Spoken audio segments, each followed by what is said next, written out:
हम आप लोग को एक लाचारी गीत सुनाती हूँ। मेरा लाचारी गीत अच्छा लगे तो प्लीज सब्सक्राइब करें, लाइक करें और कमेंट करके बताएं कैसा लगा।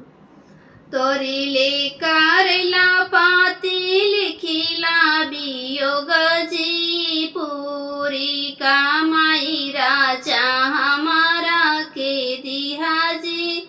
पूरी कमाई राजा हमारा के दिहा जी,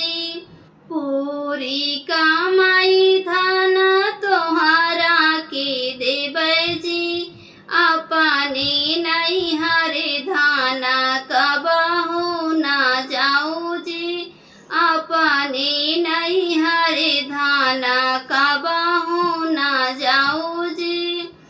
पूरी कमाई धन तोहरा के देबै जी, अपने नहीं हरे धाना कबहू ना जाऊ जी,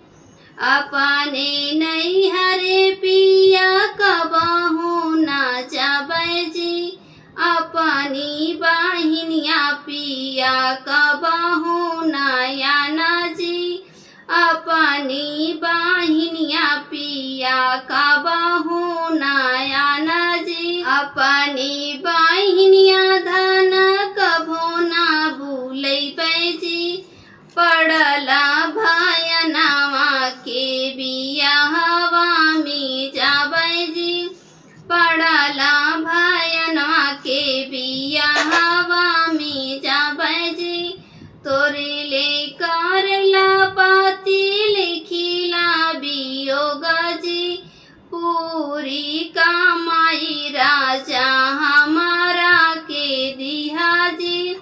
पूरी कमाई राजा हमारा के दिहा जी, पूरी कमाई धन तोहरा के देबै जी,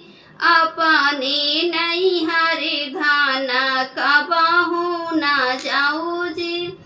अपने नहीं हरे धाना कबहू ना जाऊ जी, अपने नहीं हरे पिया कबो नहीं जाबै जी,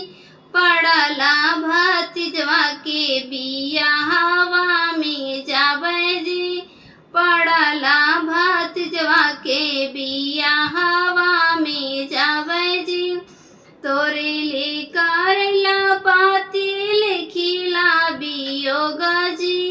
पूरी कमाई राजा हमारा के दिहा जी,